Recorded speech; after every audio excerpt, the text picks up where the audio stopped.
would say is to join the Future Cash Flow Club. It's a community of investors where we talk about wholesaling, we talk about creative deal structuring, buying houses subject to, all of the creative stuff that everybody's talking about. You don't need a real estate license or any of that. Wow, where do I sign up?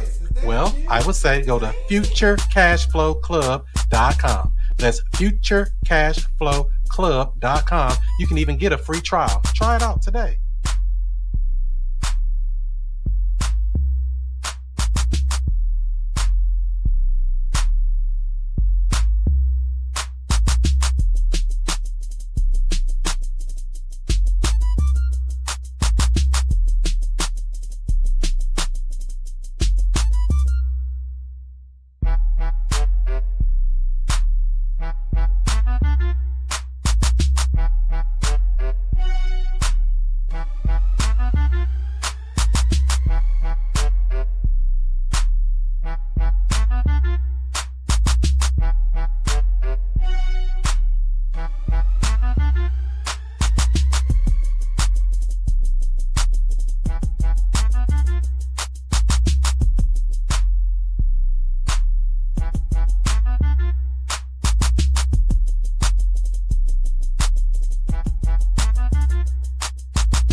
Can you hear me? I don't know. If you don't know who I am by now, I don't know what you been doing. You been asleep? Let me wake you up with something. Straight up. Yeah. Allow me to reintroduce myself. I'm Chris Monroe. R to the O-E. I flip houses, rent cars, and make money. You know I'm not no motherfucker dummy. This how we do. What's happening? What's happening? What's happening?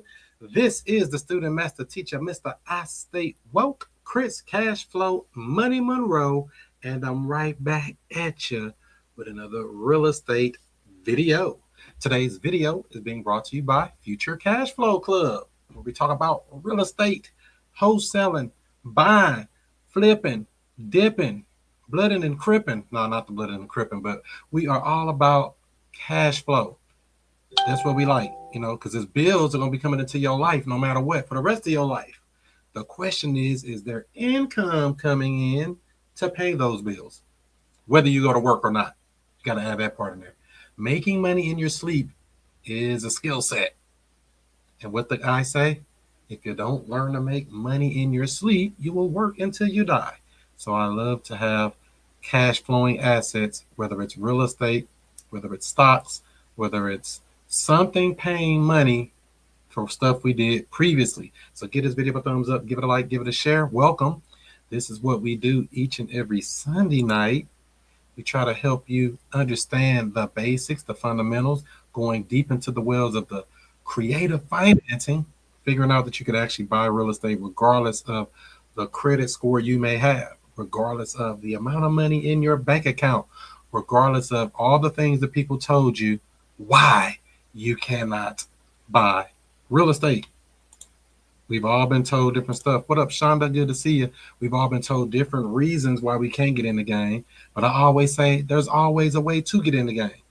No matter what somebody tell you, they tell you no. That's in sales too. They tell you no. You find out a way to get a yes. What's up, Kelsey? What up? What up? Good to see you.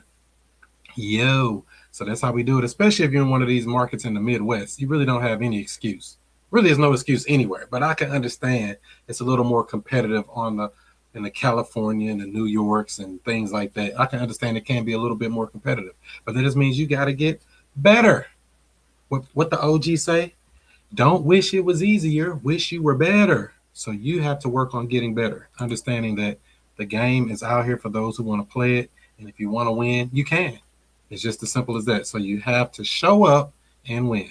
So, like I said, in New York, I don't know if y'all saw the news. I think it was Friday where they came out and they did a rent freeze. I said, what's wrong with these people? They did a rent freeze on all of the rents coming up. The New York mayor and his board actually got a chance to flip the game on y'all. So we're going to take a look at that right quick and see what you think about that. Let's see what we got on this topic. Tenants are celebrating the Rent Guidelines Board vote to freeze rent for 2 years. Some landlords are threatening to go to court to stop it from happening. Last night's decision applies to about 1 million rent-stabilized units in the city. However, landlords say it puts them in a terrible position because without raising the rent, they will be unable to pay for repairs. Eyewitness News reporter NJ Burkett in Lower Manhattan with our lead story tonight. NJ. And right, Joe, it was a good week to be Zohran Mamdani. Not so good if you're a landlord. What you think of the board's decision depends on whom you ask. Landlords are outraged but not surprised. Tenants are euphoric. The motion passes. After the vote, jubilation in East Harlem. After the Rent Guidelines Board voted a 2-year rent freeze for the first time in the city's history. This is no longer just a city that is a playground for the rich. This is a city for the working people who make it run. For years, landlords have run this city, and this is like a new era of tenant power. The decision affects more than 2 million people. So wait a minute. You telling me that this is giving the power back to the people? Power to the people? That's what they saying. People who live in New York's rent-regulated apartments. Their landlords will be forbidden from raising rents for 2 years on any lease written on or after October 1st. The vote was 7-1 in favor of the freeze. Today, Mayor Mamdani cut a cake with renters in Harlem and appeared to mock his opponents on social media. New York, the Independent Rent Guidelines Board just froze the rent. That means if you're one of the more than 2 million New Yorkers who lives in a rent-stabilized apartment, your rent's going to be frozen next year. But hours before the vote, board member Christina Smith resigned, accusing Mayor Mamdani of stacking the deck by appointing 6 members of the 9-member board. Building owners claim the board ignored its own data on the rising costs facing landlords. This 2-year rent freeze is a real death blow to many buildings that are already on soft financial footing. So we're seeing it now, but we're going to see it accelerate in the next 2 years. Landlords insist the freeze will backfire, that without rent increases, many will be unable to afford to repair or to maintain their buildings. Are we together? Yeah! Today, housing advocates protested the mayor's refusal to expand housing vouchers, known as city FEPs. City Council Speaker Julie Menon won't approve the city budget without it. In the midst of an affordability crisis, City FEPs is a lifeline for the most vulnerable, providing rental assistance for over 65,000 households, but it could be providing more. Now, they could have had a handshake deal on the budget today. That did not happen. But how good a week was this for Zohran Mamdani? We'll take a closer look on Eyewitness News at 6 o'clock tonight. For now. So there you go. Mamdani is doing what he does best and implementing what he said he was going to implement and freezing the rent for 2 years for any lease that's going from October 1st going 2 years forward. Any lease that's 1 year or 2 years going forward, they will not be able to increase their rents. Now this, a lot of landlords are not happy about this. They feel like they're being hurt and they really don't like the sound of it. And I wouldn't like it either if I was a landlord in New York. Just to be honest with you, it sounds like the government overreach. But let's see what the landlords think about this. In a major victory for Mayor Mamdani, the Rent Guidelines Board approves a rent freeze for nearly 1 million rent-stabilized units. But landlords call the process a farce, telling Christina Fan renters will ultimately pay the price. This is just cosplaying fairness. This isn't real fairness. Jan Lee, whose family has owned this Chinatown building for nearly a century, is crying foul, accusing the Rent Guidelines Board of freezing rent, despite mounds of data he says shows rising costs for landlords. They're not even hiding the bias anymore. The mayor had campaigned on a rent freeze. He appoints 75% of the board, and now he's got his hand on the scale. Just hours before Thursday's meeting, drama unfolded when Christina Smith, a member of the board who represented landlords, resigned from her post, accusing the process of being broken and unjust. But it did little to sway the results,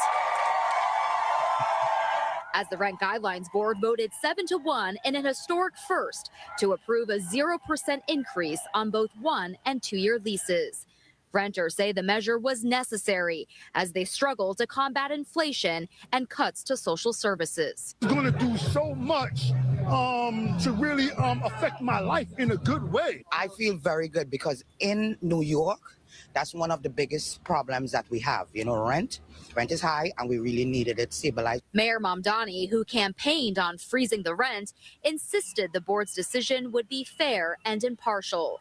He responded to the outcome saying, in part, this is the relief that working people across our city deserve. So there you have it. Mayor Mamdani saying that this is what the working people across our city deserve. What's your initial reaction there, Justin? Okay, so first of all, while we was doing this, I had to Google, did he own property? So he actually only owns, a bunch of land that he's had for a while now, but he doesn't actually operate or participate in real estate. This is not going to affect people who don't have, low income housing and stuff. So, it's not a rent freeze for all of the different single family homes and stuff. So it's not going to affect those type of landlords, or I don't think it's going to affect the people who have luxury real estate either in New York. So those high-rise luxury apartments and stuff that they have out there, I don't think it's going to affect them. But it will affect the basically low-income housing and stuff. So I look at this as an investor. I'm like, well, it looked like it'd be a good season to go ahead and take over one of them apartment complexes, and I'll take all the smoke while nobody get none of their amenities and everything. So that's kind of what I'm looking at it like. He's obviously incompetent. There's no other way to describe it. You know what? I just don't understand this whole idea that they're not necessarily saying that people can live for free, but when you're talking about a tenant and a landlord, the tenant has to agree to pay for the space. Like no one's holding a gun to their head, and if you're priced too high, they will go somewhere else anyway. So well, they already have a rent control, a form of rent control there in New York where they can only go so much anyway. But now they're gonna say it's gonna freeze and we're not gonna go up. Every year it usually goes up, a little bit for taxes, insurance, maintenance, etc. But now we're gonna stop that for the next 2 years. Is that a good idea in your opinion? No, I think that's actually ridiculous. Because first of all, you already know they're gonna go up in taxes. So now the profit margin that the landlords have is now shrinking because taxes is rising while they're not being able to make the adjustment for the rents. And then you have inflation, labor costs, and then let's touch on this. The reason why New York has a rental issue and the governments feel like they need to step in to control rents is because New York has a supply problem. That's it. That's the only thing. When there's low supply, pricing and demand goes up. So they run laterally with one another. So if New York is able to benefit, do you think this is going to benefit the tenants? Because they all cheering and happy. Yeah, we got rent freeze for 2 years. They're all happy, ecstatic. Is this going to be a plus for them in the end or no? No, because their amenities are going to go down. So now when you have certain requests, when you need to pick up the phone and be like, hey, I need maintenance on this, I need maintenance on that, those things now go away. Makes sense. All right. Well, Lonnie, you heard some of that. What'd you think about it, Lonnie? About this rent freeze? Man, like you say, New York got a supply problem, man. It's way too many people in New York, so it's just one of them things where the landlord is able to kind of control the market by raising the rent to astronomical prices, man. So you think the landlords are at fault and they shouldn't keep raising the rents every year? Is that what you're saying? Say it one more time. So you saying the landlords are being greedy, raising those rents up too high, and this is a good thing? I ain't saying they being greedy. It's kind of like the city itself, right? So it'll be hard for you to say I'm only going to charge a certain amount, and those guys next door is going up. You know what I'm saying? Based on the demand. So it's some ridiculous prices in New York, man. I seen a 100 square foot apartment. I think they wanted, man, $2,000 or $1,000 for that thing. I seen that on like HGTV. You know what I'm saying? Based on the demand, it's crazy. So, it's kind of hard to say because I see both sides. You know what I mean? I see both sides. How do you think they get into those prices? How are they getting to those prices? Mm-hmm. Huh? Yep. Man, look. Just like this. I'm gonna show you. Like this. Where my camera at? Like this. Can y'all see? Yeah. What are we? Can y'all see down there? Y'all see? Down there? Look like a nice busy place there with a lot of people. See all those cars? They ain't got nowhere to park. They got to park on that side. They ain't got nowhere to park. See how that traffic? Well, wait a minute. They got too many cars and they don't carpool? Huh? Is it my fault that they don't carpool together instead of everybody in one little car? But all of those cars going to one apartment, one little single apartment, man. Them cars, it's tight out here. I'm saying it's just being tight. It's so small. Like they fighting over land, bro. Like they got a bill going up because every little square foot is covered. Why do So I mean, everybody want to live in the same place? what'd you say, Justin? I said, why do everybody want to live in the same place? Why people just can't move somewhere different? Why you got to stay in New York?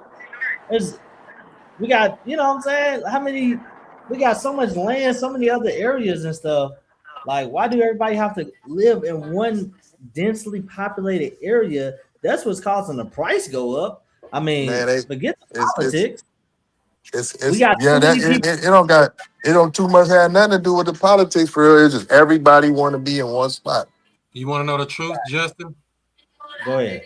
For the answer to your question, why everybody want to live in that one little spot? Freebies and government handouts. We want free stuff, man. Come on. I can come live in your town and I can pay nothing and get free food, free cars, and free and fast buses like he said he won't. All the stuff he promised. Wouldn't you want to live too? Yeah.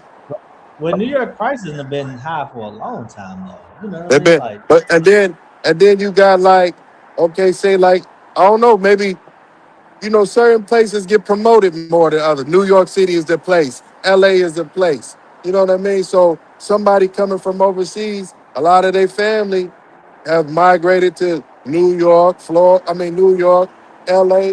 So they keep them coming. You know what I'm saying? That's what they promote. New York is this place. New York is this place. So visiting and staying there is a totally different thing. Yeah. I don't need to stay there. I'll visit. I want to go. I want to go this year, for example, go stand on knock room floor. But I visit, but I'm not trying to stay there. There's too many people that live there. Yeah. They say there's a lot of rats there too. Is that true? But see, yeah, it is. But a lot of people that live in New York, not from other parts of America neither, or from USA. You know what I mean? There's certain parts of New York that's Chinatown. They don't even speak. They speak what you know what I'm saying? Chinese. There's parts of the Bronx. The Bronx is basically all of Latin America. You know what I mean? So you might be in the Bronx trying to talk to somebody they don't speak English at all. So they came because their family came here. They're just like a person chasing the American dream, but they just going to the places that they know or heard of or their family went to, and they just following them. I guess. Well, let's see what your president had to say about this, because he had something to say. If Mom Donnie gonna freeze the rents in New York for 2 years. For the first time in history, the powerful Rent Stabilization Board, as an example, that sets rents in New York City, just happened today. They've done it for years and years, and they've been very far left. They're run by Democrats, and they give landlords a hard time for years and years. It's called rent control. They give landlords a hard time, but they always give some increases so they can survive. But they just came out, first time ever, with a ruling, 0 rent increases for landlords, 0 for the next 2 years, despite the fact that energy, supplies, real estate taxes, and just about everything else has gone up. They're supposed to allow you to have that 0. They're giving them that. They're basically confiscating their property. And the one representative for the landlords who's on the board, I think they have 8 or 9 people on the board, and you had one who was representing one out of like 8. But at least you had somebody. But that person walked off in disgust, walked off and got booed. Mayor Mamdani, who came to the White House and seems like a nice guy, but he said he was going to do this in his campaign. Nobody thought he was serious. He said he was going to make sure that people don't have a rent increase, even though energy went up. It's going to come down. It's coming down fast right now. I hope you're watching what's happening. We had a low number just now, $69 a barrel. That was, some people said it was going to be 350 by now. 69, it's going to be 300, 350. Never hit those numbers at all, even in the height of it all. But what the mayor doesn't say is that these buildings will soon turn into ghettos and slums, and that everybody will continue leaving New York.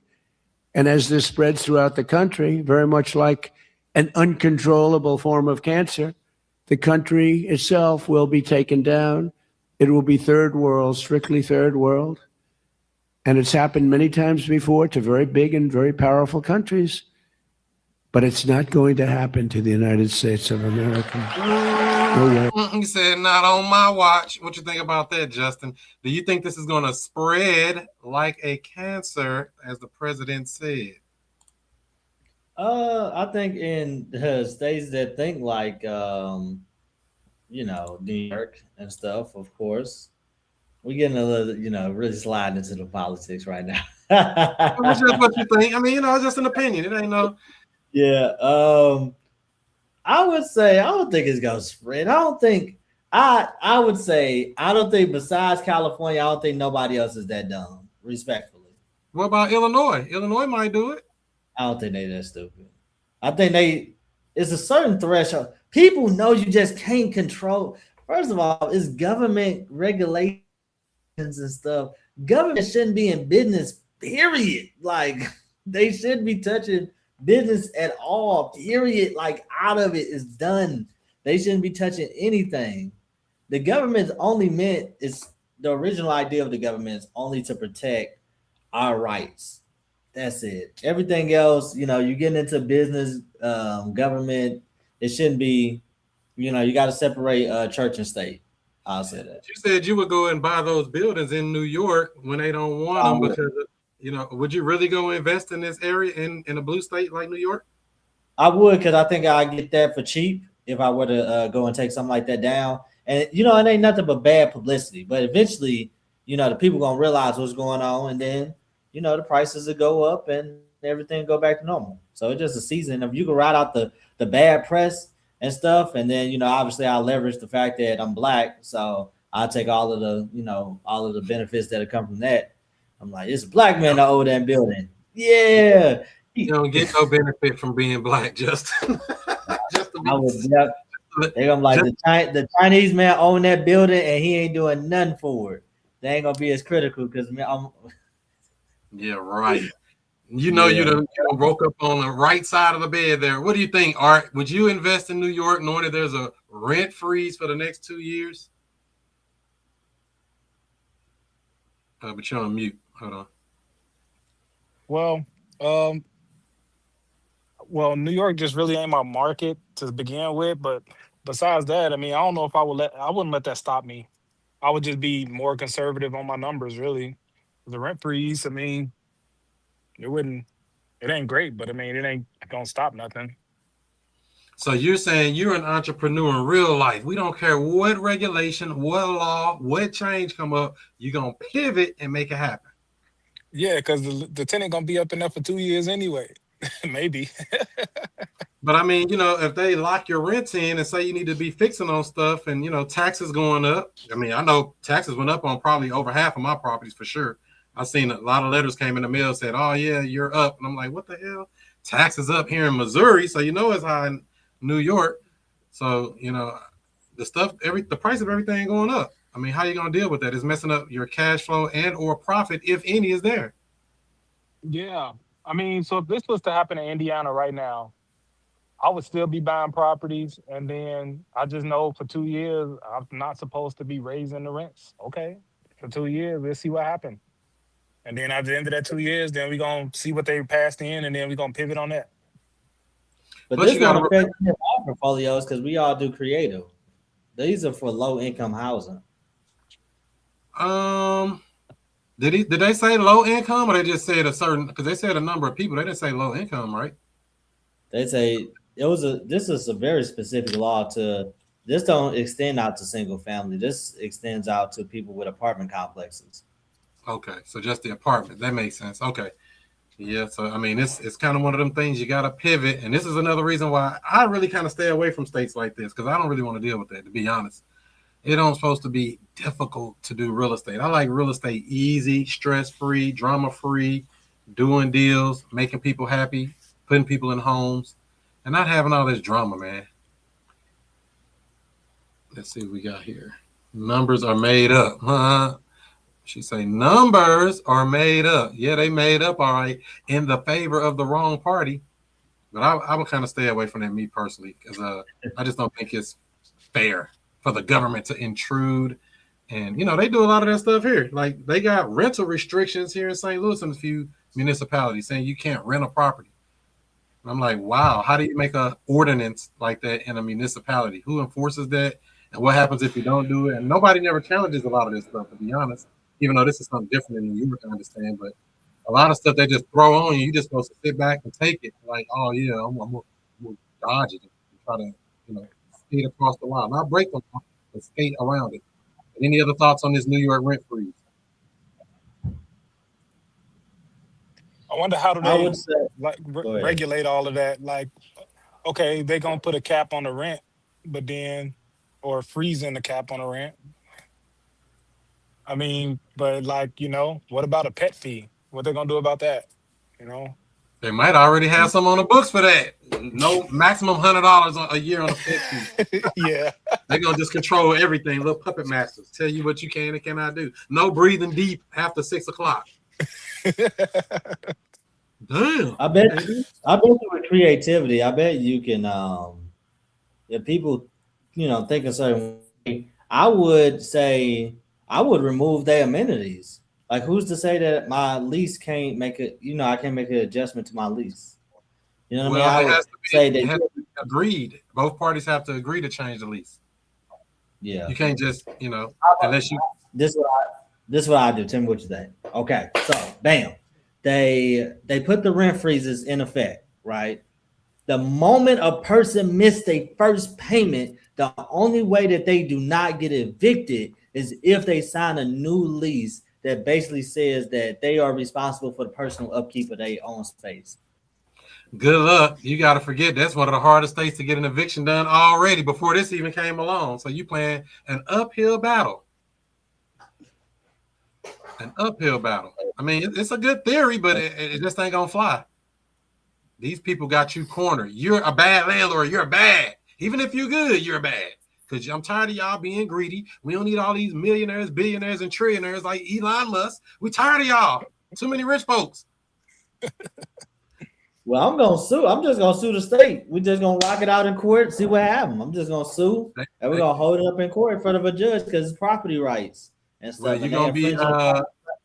You better have some deep pockets like Trump or somebody, because it's gonna be dragged out for sure. Your attorney's gonna be running them billable hours. Believe me. I'm sure we could do a slush fund or something like that with other investors and stuff. If Diddy can beat the government, so can we. They said Justin sounded like a slumlord. Don't put me in a position to be a slumlord. Challenge him. That's right. You got to have some deep pockets. Not saying you can't challenge them, but you only want to go to war into a battle that you can actually win. And that's in every level, whether it's physical war or war in court or whatever. You don't want to go in a battle you can't win, right? Right. You want to have some type of competitive advantage, just like going into business. You don't want to get a business if you don't have some type of competitive advantage, something that's, that separates you from everybody else. I'm not saying you're going to not do the same thing they're doing, but something have to make you be the one that's chosen before you get frozen like they rent. But Lonnie said it's all good. He said he see both sides. Lonnie said it's good to freeze the rents for 5 years. Ain't that what you said, Lonnie? 5 years is good to freeze them rents? You muted.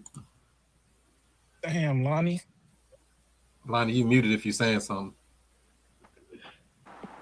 And look, like I said, as a landlord, no, you wouldn't want that. As a landlord, you want to make the money. It's crazy, but it seemed to me like in New York that the landlords already had those apartments or already had those buildings. So, I mean, you might slim down on that profit. You know what I'm saying? You just got to slim down on that profit. What if they're not even profitable? I mean, that's the other thing. We're assuming that they're even profitable. What if they're already not profitable? If they're negative cash flow? Yeah. Yeah, I mean, it's like it's kind of hard to say because then he kind of forcing you to sell your property. And that's why Trump said that. He said it's kind of like they taking a property from him. It's Yeah, he kind kind of of forcing you to sell your property because if you, it's gonna be too hard to hold on to it because it ain't gonna be a mortgage freeze if you owe on the building. Are they freezing the mortgages? You know what I'm saying? Is they, are they gonna can freeze you them go to the taxes? mortgage company and How say, about those hey, taxes? huh? How about those real estate taxes? That's what keep going up.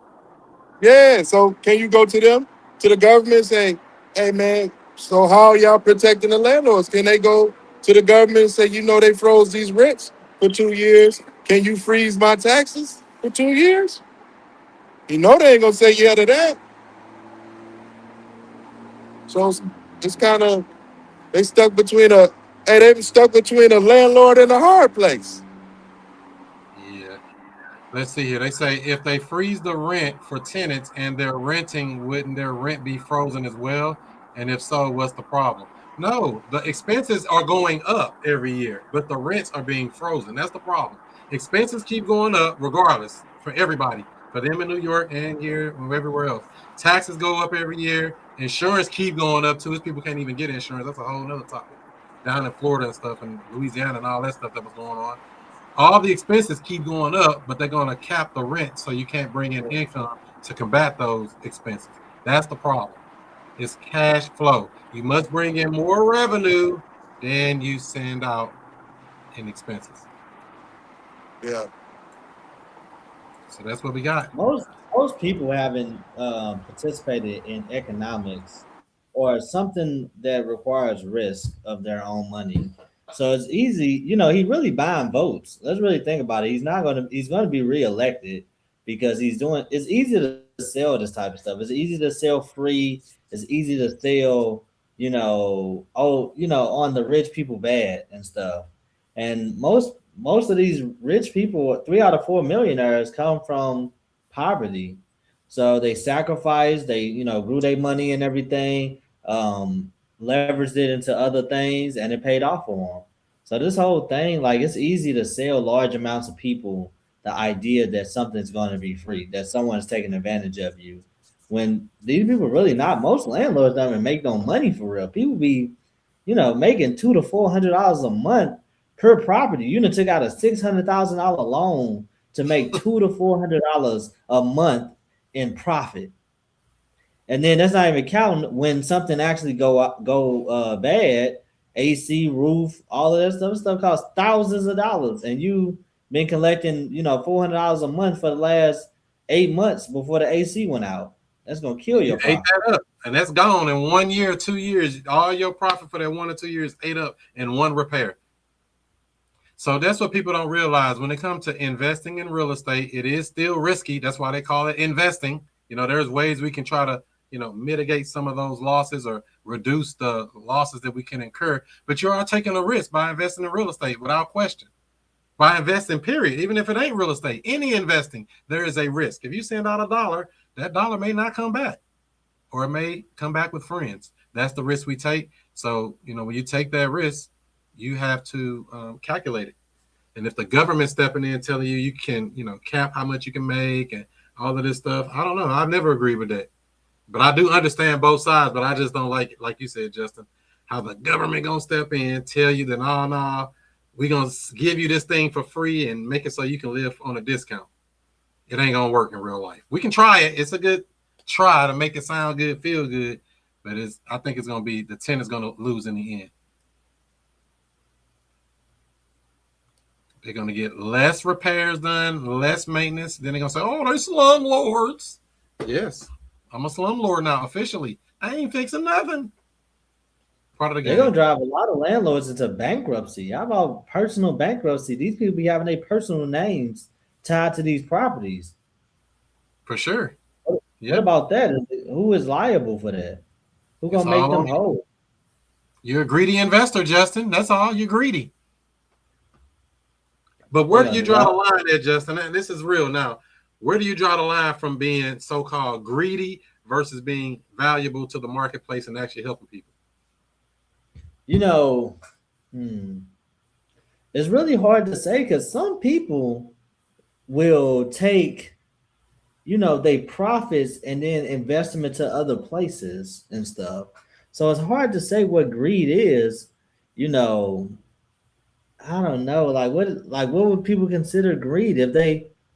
I don't think there's an actual definition for greed. To be honest with you, it's greedy if you maybe not paying your people or something like that, or you're making promises and not delivering on those promises. I would say if you have the ability to fulfill that promise and you don't, that's greed. But I would Because here's an say, example here. Even when we talk about wholesaling real estate, right? There's a thing out here, and it's not a real thing. Wholesalers should never make more than $10,000 on a wholesale deal. That's just some made up number somebody made up somewhere, and that's something that has been going on since I've been in the business since 2018. Oh, you're a wholesaler. You're not supposed to make more than $10,000 on an assignment fee. What do you think about that? That's what's to say how crazy. much money? He said that's crazy. Yeah, because what if you got it? What if you got the property at a steal? You know what I'm saying? What based on the circumstances that you got that property on? You know what I mean? Who is to say that the you know what I mean? Who is to say where you got this property? You could got this property for $1, but the property worth 500,000. And that happens, by the way. I mean, it's not normal, but it definitely can happen. Is what they say is possible but very unlikely. Right. Right. Still can get it for a steal. Let's make it more realistic. The property worth 500,000, but you got it for 100,000. You got it for 100,000. Spread. So now it's 400. Now it's 400,000 in the middle. They tell you only can get $10,000. Is that fair, Art? What do you think? Was that how much would you want out of that deal? I want as much as I can get from it. But that's being greedy. Hey man, the realization is we live in a capitalist society and we got to get with the times. Like if you don't like it, it is what it is. But this is what it is to survive in America. I got to get what it go for. But If my part say it go for this, that's like I was saying if this guy is renting this apartment over here, this building next door, he renting the rent over here for this certain amount. Oh, let me be somebody in you know what I'm saying? Let me be some Peter Pan special guy or something. Oh, let me give it to them for $500. Knowing they renting the same. Uh-oh, he froze. You're in a froze mode, Lonnie. Everybody do the Lonnie. Never mind. Let me drop him out of this so he can fix his camera. Yeah, so this this stuff is kind of like it's a capitalist society, Art. I agree with you. I don't know why people make it seem like, making profit is a bad thing. Like all them people was mad that Elon Musk was a trillionaire. Why? Nobody should be a trillionaire. Nobody should be a billionaire. What are you doing with all this money? You shouldn't do it, but it's like, are you adding value to the marketplace? I don't think there should be a cap on your success. Your success is whatever you make it. If you're not, as long as you're not hurting somebody or, doing something illegal or something like that, that's something different. But just because you're highly successful, you should not be punished for making a lot of money.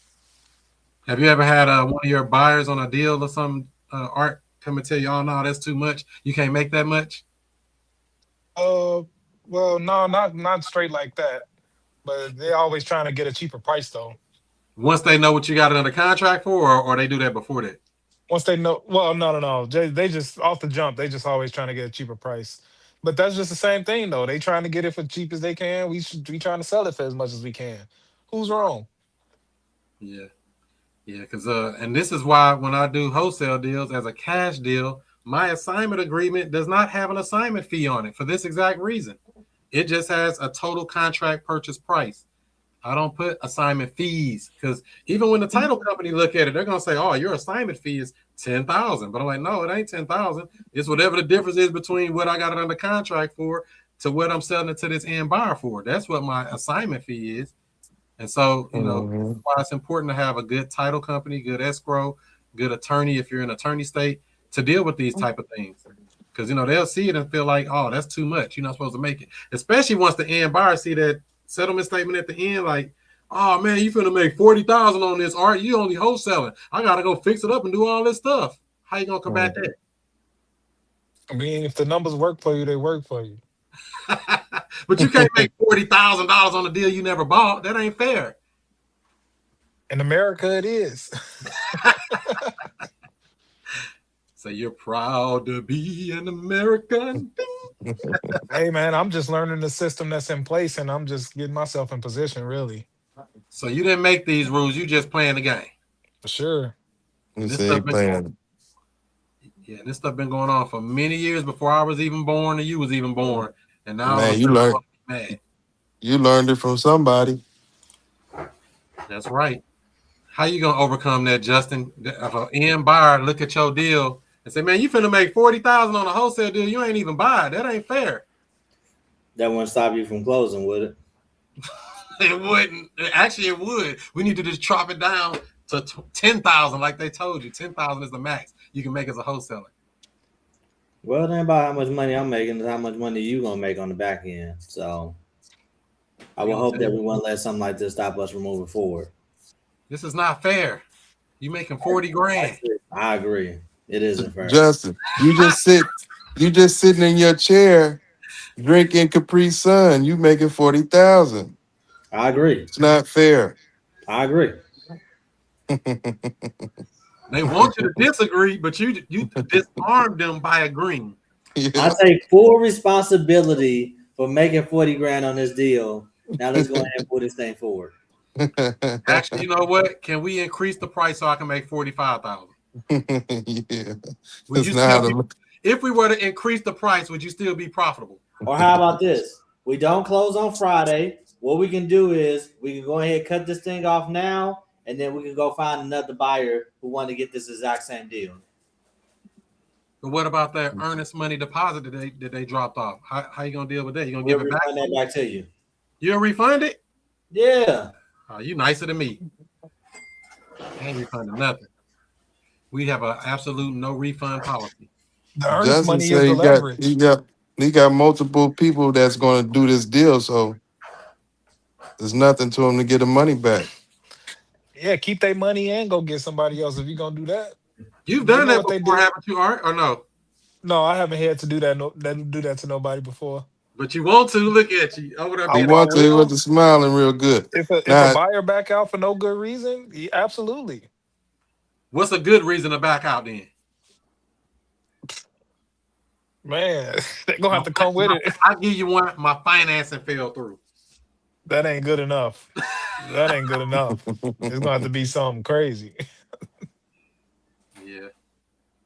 Because that's what we locked them in the deal for. And this is why I try to get a nice chunk of money from an end buyer. So if I got a property under contract and I find an end buyer on a wholesale deal, a cash deal, a traditional cash deal, I want them to put some money down, $3,000, $4,000, $5,000, if not more. I've had end buyers put $10,000 non-refundable down.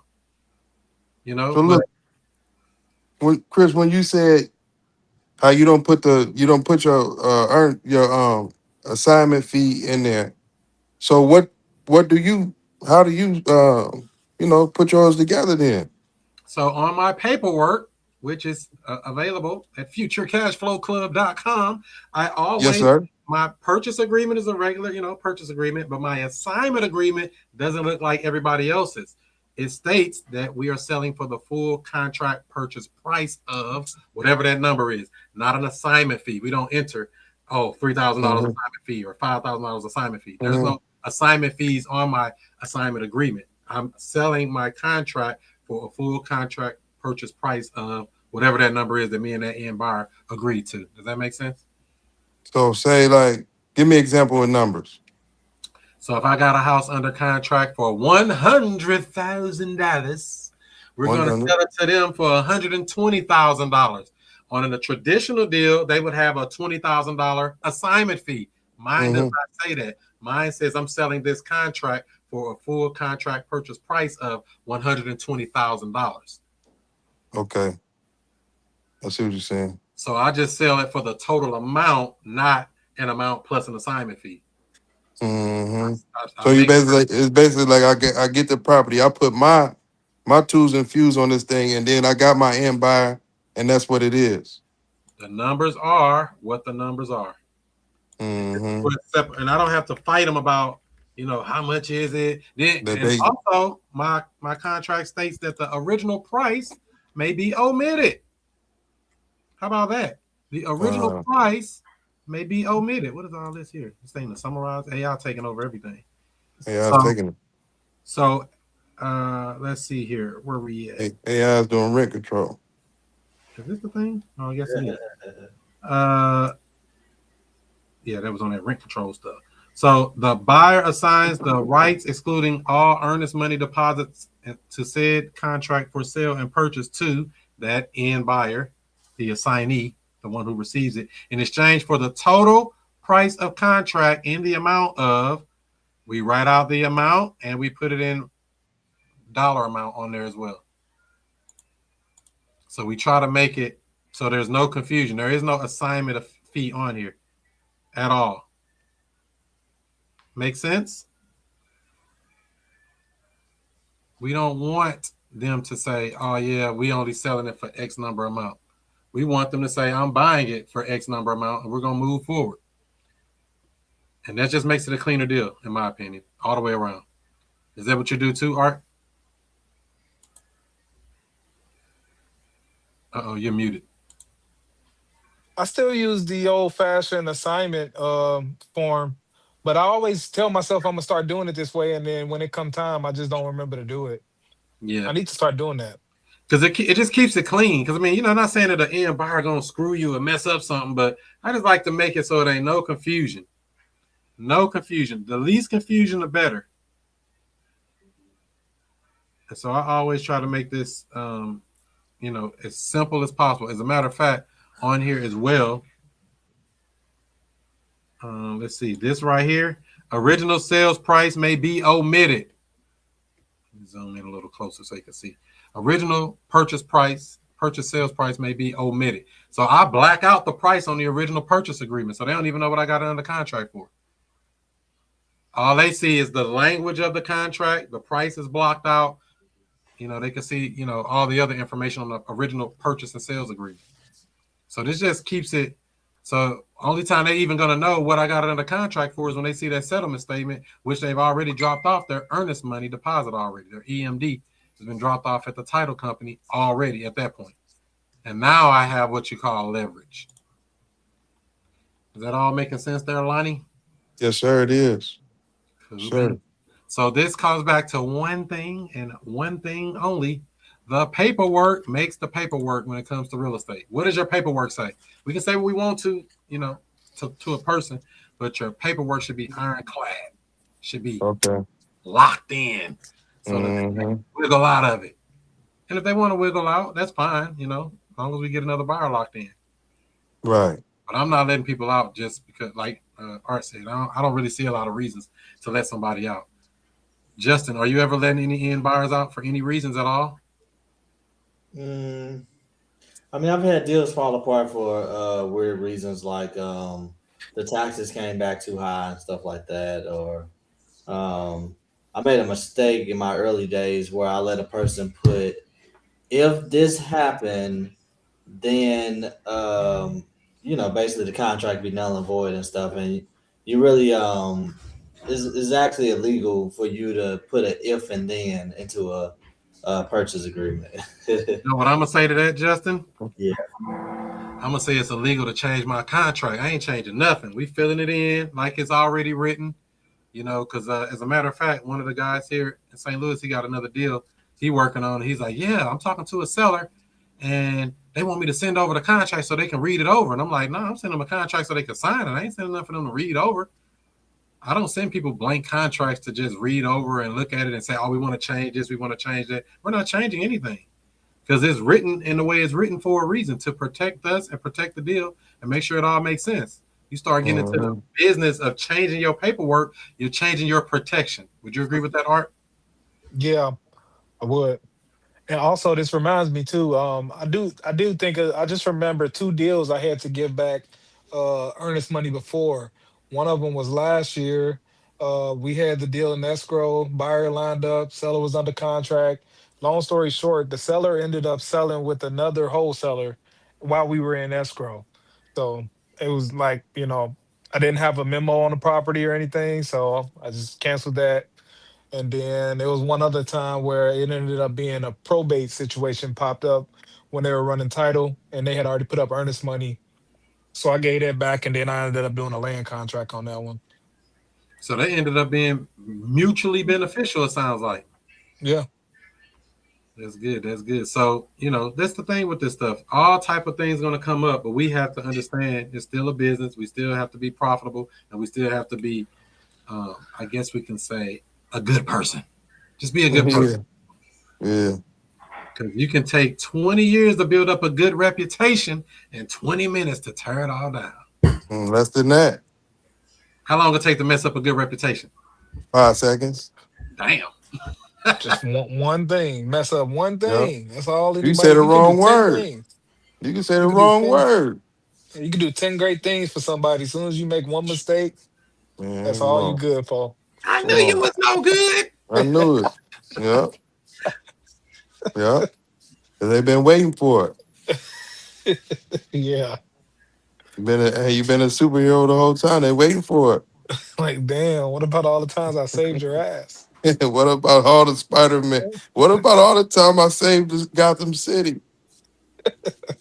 Exactly. Don't matter, Batman. Don't matter, Batman. Man, the marketplace demands perfection. Man. You got to be pure. Any good opportunities you work on this week? Are any good deals? Any good prospects or suspects we got? Yeah, actually, yeah. So got some pretty good stuff going. I actually had one deal, and yeah, that deal was in escrow, and we were supposed to close on a deal this week. Come to find out, seller told us on Thursday that they had already signed a contract with somebody 3 days prior to ours, so canceled that deal. But I got another deal in a really prime, grade A city in my market called Lowell, Indiana. Some good numbers on it. The ARV about 250. I got it under contract for 98. So Come on with it. might be able to do something with that. I got a buyer going to look at that. His name Al Perez. He a huge buyer. I seen him on King Kong's channel one time too. I thought that was pretty interesting. So I found this dude. That sounds like a familiar person. Yeah, Al Perez. He's a whale in our market for sure. But apparently he mentors people all over. I didn't even know that. So anyway, he's going to look at it tomorrow. Hopefully we can put something together on that. Normally he ain't even going to look at a bunch of properties unless the numbers are already good. So help walk us through, how did you find this deal? What was the magic words you said to get it under contract for 98? So it was a cold call. Used the dialer. Pulled a list off of PropWire, pre-foreclosures, and just called them. This was like my second call through on this particular list. And then this guy picked up and we was talking about the property, asked him what was going on with it, what would he like to see happen with it, things of that nature. And then talked about the loan, how did he end up in this situation. He had some medical issues going on. So he bought this property 10 years ago for cash, and then he ended up pulling a small loan, got some repairs done, and then he was paying on that, and then he had some medical issues, and that's how he ended up behind. So I asked him how soon would he like to sell. He literally said tomorrow or as soon as we can close. He owed 50,000 on the loan.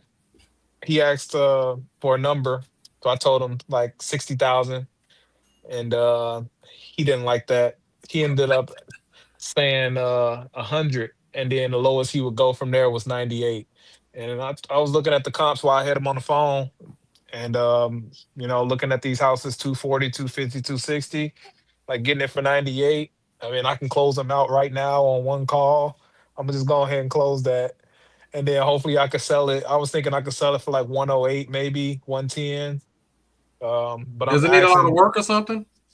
I ain't been able to see it yet. And what if it don't need any work? Well, he told me it don't need much. That's what he. So from what I did talk to him, it needs a light cosmetic rehab. Said he done all the major stuff. He did a new roof a year ago. Updated the floors in the past 5 years. Things like that. He said it No. just needs like a couple doors and some paint. So I factored in a budget of like 60,000 anyway. So I'm trying to get this sold for like 115, 110. I'll be happy. No, that ain't bad. That'd be good money. 17K on a wholesale deal on a house you never seen. You ain't run out to the house and stuff yet? I haven't seen it and I'm not gonna see it. Come on. I keep telling people stop running out to houses just to be running out there. You can, but you don't have to. So where did you find the house at, Art? Cold call him. Cold call. I'm saying where did you originally see the property? My list that I pulled off PropWire for free. Oh, and you pulled the list up, and the list said this house, this property, boom, boom, boom, called the guy, or Yeah, found the number, called him. I just put up all the list of anything that popped up under pre-foreclosures in my market. I usually target the same 3 counties, and then it gave me a list. This time it was like 780 properties that popped up, and then skip traced them, and then put them in a dialer and cold called them. When was this auction date? No, it don't have one yet. Oh, it's just in pre-foreclosure, even better. A list pendants. Yeah. It's a pre. So yeah, you put pre-foreclosed lists, pre-foreclosed, and all of those properties come up. There's so many pre-foreclosures, you can't call them all. You can't knock them all. You can't even contact them all, even if you wanted to. There's that many across the nation. And then you say you put in a dialer. What's the dialer? It's just a triple line dialer. It's basically the same as like if you call in on your phone by hand, but it's just like a little it's like a call center setup. Just put the list in and then it uses 3 different lines and it's calling simultaneously. And when someone picks up, then it kicks the phone, it kicks to my line. Oh, so tell the people what that dialer service is. What is that, Art? I use Mojo Dialer. Mojo? Yeah, but it's a lot of services out there. I mean, they really just come down to just making the calls. Either way, making a call, just in general, just period, trying to get the owner. Yep. It don't really. I mean, all these services got different things that they do great, but really, you just gotta make the calls, or however you gonna market. You just gotta do the marketing. That's it. So what you're saying, Art, is everything works if you do. Yeah, it all works. Basically, it all works. But Mojo Dialer, what's that, like $100 a month or something like that? Nah, not for what I got. I got the recorder and everything. Like 300. I pay like 185 total, something like that. So just per so month. people understand, you can do stuff for free, like door knocking, or you can invest in your business and get a dialer like Art. It's all up to you. All up to you. Everybody can choose their path.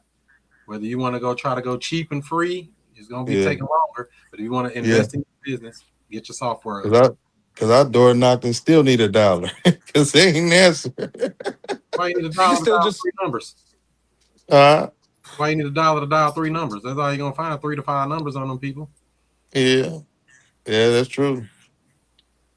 Right. That's true. Yeah. Justin say just go look him up on Facebook. Yeah, that too. You can send him a postcard. Yeah. So it's all kind of you got to get a process going. You don't have no process going right now. Yeah. That's your issue. The reason you're knocking doors and nobody answering because you haven't process. You don't have a process for finding them. So when should one go knock on the door, Justin, in your opinion? After they've done the due diligence to find exactly where their person is at. Yeah, because you had to go to somebody's business to find them that one time at the mechanic shop, right?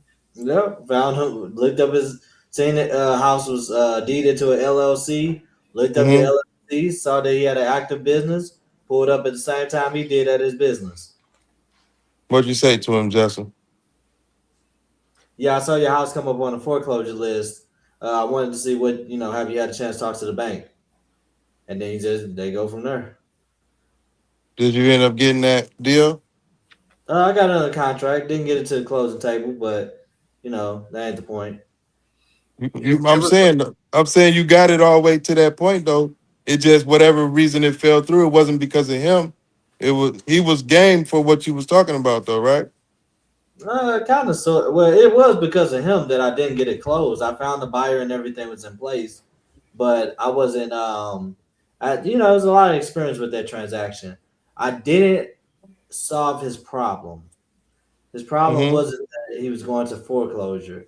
His problem was he needed somewhere to stay, and I couldn't solve that problem. And when he'll bring up that problem, I was ignoring that problem, but that kept him from actually showing up to the closing table and performing as a seller. So He didn't have nowhere to stay, so he was like, "I'm basically squatting." Right. So if I had an alternative, I would be gone, and you would have the money. Right. So he came up with the money to keep it from going to foreclosure. But yeah, I wasn't solving his problem. Solve his problem was to find him someone to go. But the main point of any of this is to find to filter out your process of making contact with people. When I go out, I know exactly where people are at. I pull up at their jobs. I pull up at their businesses. I know where they are when I leave out the door, and that you're not being effective door knocking. That's because you haven't streamlined your process to actually saying, "Oh, this person just got a traffic ticket a month ago. Here was the address that they had on the traffic ticket." So they're more likely to be there than where the foreclosure is located. Yeah, because when I went like 8. I had cars there, but it was early in the morning. Too early. Too early. Yeah, I didn't even be working and stuff. I go evenings for the door knocking. Yeah. So after And 6, then I was what time's a good time you think, Justin? I mean, after 5, I would say. After 5. Yeah. Interrupt their dinner. Hey, excuse me, are y'all eating? Y'all gonna lose this house if y'all don't sign this paper. This gonna be the last. This gonna be your last supper. If you in here, if you keep on, you keep on. Yeah, you keep on. They done. So how many days you not on the road? Man, I'm on the road. Like I was telling Chris, man, I've been on the road so tough this last month. I probably been at home. What's today? The 28th, 27th? What's today? 28. Today is due date. Due on the 28th, late on the 1st. Man, listen. I probably been at home like 2 days. I'm like 2 days this whole month. So any city or town I go to, I look at the auction list. I look, and I done called people, and I done been over their houses since I've been like on the road. You know what I mean? Let's bring it Some back. houses was vacant. We got to bring it back to the fundamentals for you, Lonnie. What is your goal? What are you looking to do? I'm just looking to get one of these things under contract for somehow, some way. So you just want to get something under contract. Product. Yeah, either get somebody that's wanting to sell it, call you, or find somebody who's already an investor, and I can sell it to them. Either way. So you're looking for a wholesale deal, is that right? Yeah, whatever. Yeah. Or just say whatever. What'd you say, Huh? Justin? I said, don't just say Don't whatever. say whatever. You got to define it. You got to define what you want. If you don't define it, you're never gonna You be ain't able gonna to. know. Yeah. Well, why I asked that question, what do you want? That's why I had to come back to the basics, because you can go all around the block. Are you trying to buy a house to investment? You trying to buy a house to flip it? You trying to wholesale a deal to somebody else just to make some money? What do you want? Yeah, I want to wholesale it first. Okay. Yeah. Yeah, I want to wholesale. Yeah, I want to wholesale. That's what I want to do. Sell a property. Okay. Yeah. So, you said how many days a week or how many days a month that you got when you're not on the road? Man, now lately I've been on the road pretty much every day, but I've been on the road every day. Were you reaching out to some real estate agents or something like that? For me, Yeah. no, I was talking to some wholesalers. I had some other wholesalers like from online Facebook that I ran into or met, you know what I'm saying? And they had property, they sent me lists of properties and different kind of stuff like that, you know, but they basically had the places under assignment.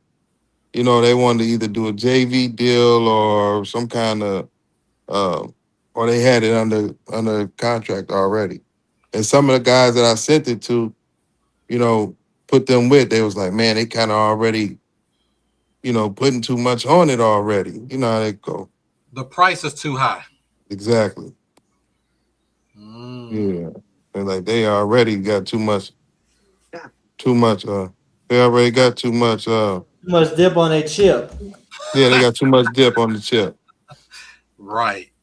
They want all the money. They want all the money. at the end of all that. You They want more than they ain't listening to the 10,000. That's what they said. Hey, them folks ain't listening to the 10,000. They finna trying make to a get 40 ball, 50 ball. and they trying to get it all. Well, They sometimes it could be them, but remember, sometimes they don't get it under contract low enough themselves from the beginning. Yeah. And then the buyers wanted for what he wanted for it too. So but no, I mean, just to keep it simple though, they ain't got it low enough from the very beginning. Before we even talk about a buyer, the seller price that they got under contract with that wholesaler is not low enough for anybody to buy it. Not even anybody at the price they got it at. Let alone signing it for more money. Yeah. You know, and that's what you got to think. If you want to be wholesaling deals for cash, you have to get that price low. It ain't low enough. How low can you go? Is it ever low enough, Art, in your opinion?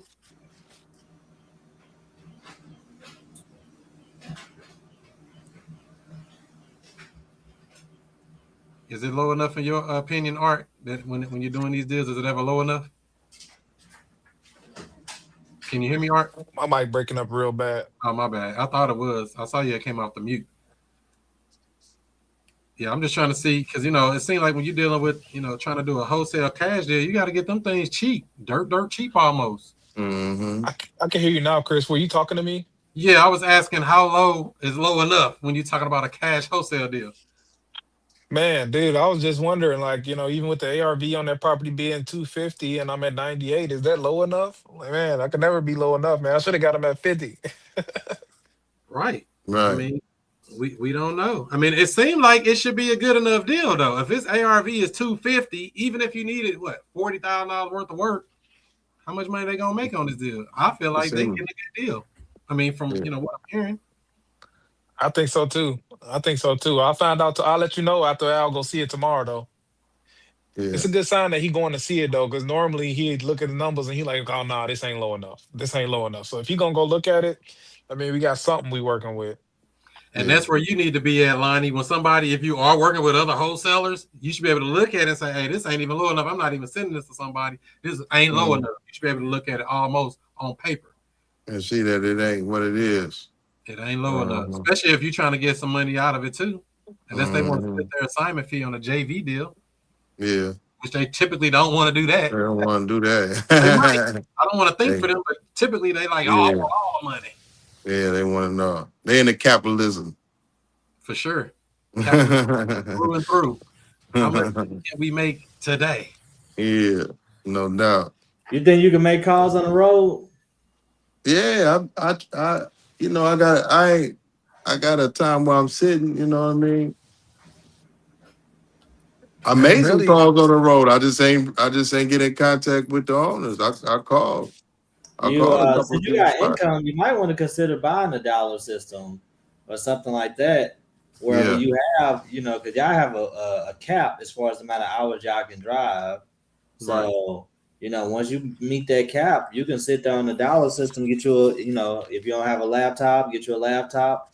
You really don't even need a laptop. You get your phone can connect to the dollar system, and then you pull the list, learn how to pull the list, learn how to skip trace it, and you sit there for 3 or 4 hours like this, and then you get your talk better with talking to sellers and stuff. You know what I mean? How did you get that number? Is that the lowest you would take? Have you ever done anything like this before? Asking them the right questions to get them to, move in your direction. And then you work with them and then you get them on the contract. And then boom, there you go. You're a over-the-road wholesaler. That's his new handle. Over the road wholesaler. That's a new handle. Yeah, GPSG. I think somebody calling you right now, Lonnie.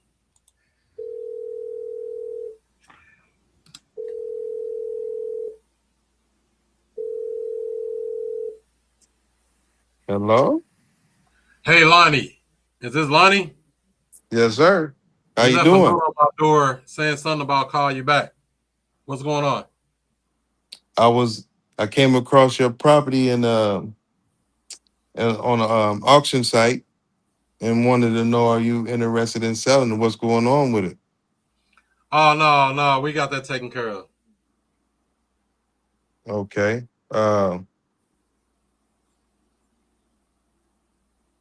How long have you had it taken care of? Well, I talked to my attorney last week. We're going to file bankruptcy this week. I don't know what to do from there, Chris. I mean, you said you want me to call you back. I was just calling you back. So, all right. I thought I was checking. All right. Have a good day. Okay. Bye-bye. Justin?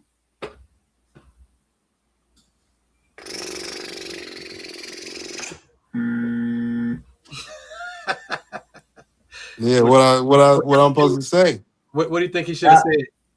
I think mainly people just be overthinking it, man. It's just a conversation. Hey, what made you, file bankruptcy?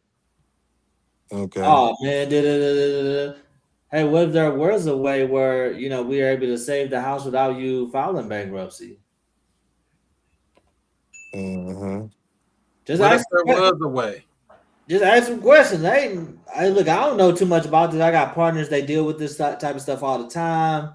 They might be able to help you out. Would you be open to having a conversation with them? Sure. Hey, Justin, man, I got this. Can we fix this out? Can we figure this out? Just have a conversation with the people. It's not that deep. We don't have to, it's just a conversation with these people. And just be curious. Froze up on me. Froze like that New York rent. No. It's too powerful. Too powerful. So yeah, that's important. Just have a conversation. There's no reason to try to overthink this stuff, overcomplicate it. Hey, yeah, I saw you on the auction list. Let me put them in here. Matter of fact, put them there and pull them. All right, I'm back. All right. Did you hear what Justin said? What Justin say? When he said about the ask the questions, and then call Justin. Justin, I got these people. Yeah, but I lost about 10 seconds of what you just said though. The main part is just having a casual I conversation can't hear him. with people. You say you can't hear him? Uh-oh, he done missed. Uh-oh.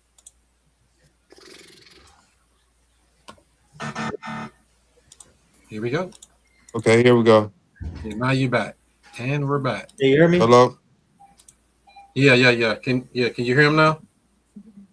Hello. Let me house. Let me house. He run out every time. Nevertheless, the moral of the story is just having a conversation with these people. A simple conversation. Don't overthink it. Don't overprocess it. Can you hear now, Lonnie? Yeah. That's one word. So the thing I would say with your call, Lonnie, I would not ask you. Ask two questions. Hey, what y'all doing about the auction? Are you thinking about selling it? I wouldn't have came in that high. I would have came in just with, hey, yeah, I saw you on the auction list. What are y'all doing to stop the auction? Let them answer. Well, I mean, would you consider selling it? I would put that in two things. I wouldn't put that as a combo question. Both in one. Yeah, because I mean, just coming in so hot like that. Hey, what you doing about the house? You want to sell it? Nah, man, all Yeah. y'all greedy investors keep on calling me. You sound like everybody else. We don't want to sound like everybody else. Yeah. You don't want to sound so greedy and needy. What you think Yeah. about that, Art? I agree. Definitely don't want to come in too much like that. Got to slowly open it up. Um, my phone, I was breaking up on my end while I was on that call, so I didn't get to hear everything. But yeah, when you're talking to these people, for sure, you just want to kind of like let a natural conversation flow. And then Mm-hmm. if you do it that way, then they'll just start revealing all of the information that you need to be able to do your next step. Okay. Okay, Lonnie, I think they're calling you back. Somebody else is a new person. Somebody else is calling. They love calling Lonnie. Yeah. Hello. Hey, is this Lonnie? Yes, sir. How you doing? Good. I got a note on my door to say to call you back. Yeah. How you doing today? I was in your neighborhood and I passed by. I had found this that your property was on the auction list. Oh yeah, we know about it. Thank you. What steps are you taking to get it off the list, or do you need any kind of help or support with it, or can you tell me a little bit about it? Well, there's been a lot of people knocking on my door and calling me, and I don't even know how they got my phone number. Everybody That's trying to buy understandable. my house. I don't know what the deal is. It's like I got a for sale sign in my yard. People keep calling me, asking me about selling my house. Are you one of those people? No, I'm actually I'm actually trying to help you because I don't know the situation, so I don't want to assume any kind of situation. But I'm into the real estate process, and I got some investors, but it's totally up to you. Okay. It's totally up to you. There's no pressure, no anything like that. I If mean, you I want would to, sell it. what do you owe on it? What is Tell me something about it. What's going on with it? Like about 285, something like that. 285 is what you want for it? That's what I owe on it. That's what you owe on it? What are you willing to take for it? I'm not sure. I mean, I know the houses in the area go for around 350, 360. So I was thinking if I was to sell it, I would try to get that. Wouldn't that make better sense? Yeah. Can I have one of my partners call you with some better details on this situation? Maybe they got a better. Call them right now in three-way. Call it. What's that? Who your partner? I got my buddy Justin, and I got another buddy Chris. Well, let me talk to one of them. Because you don't sound too sure, buddy. I'm gonna be honest with you. You don't sound too sure right now. I got some guys that are sure. Hold on, I'm gonna call right now. I'm gonna call Justin. Hello, Justin. Uh-oh, your phone muted. Yes, sir. How we doing today? Good. This Lonnie character over here left a note on my door, and now he's telling me you can help me. Yeah, sure. You got to blame it on Lonnie Head and not his heart. You're a good brother. Okay. Well, what Yeah, can so you tell me a little bit about what's going on. Well, I had this house for the last 10 years. We fixed a lot of stuff. We broke a lot of stuff. Now, I'm going to probably just sell it. Yeah. What got you wanting to sell it? Well, can't afford it. I understand. That's the reason why most people would like to sell. Are you currently, are you still paying a mortgage on the property? Oh, no, it's about 5-6 months late. We ain't paid since what, December, Christmas time, something like that. How much do you owe left on the property? Around 285. Okay. About how much work do you think it needs to be put into it? Work? Well, I mean, we did all the work really to it. It's not a bad house. I think it's a pretty good house. I mean, you guys can buy it. I mean, I was telling Lonnie, I mean, these houses sell for $350. You think you can do something like that? So you think it's worth $350 in perfect condition?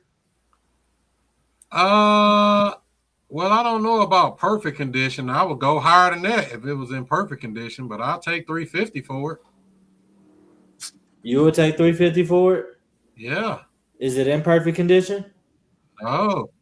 When's the last time you had the roof replaced? Probably, when was that? 2022. Okay.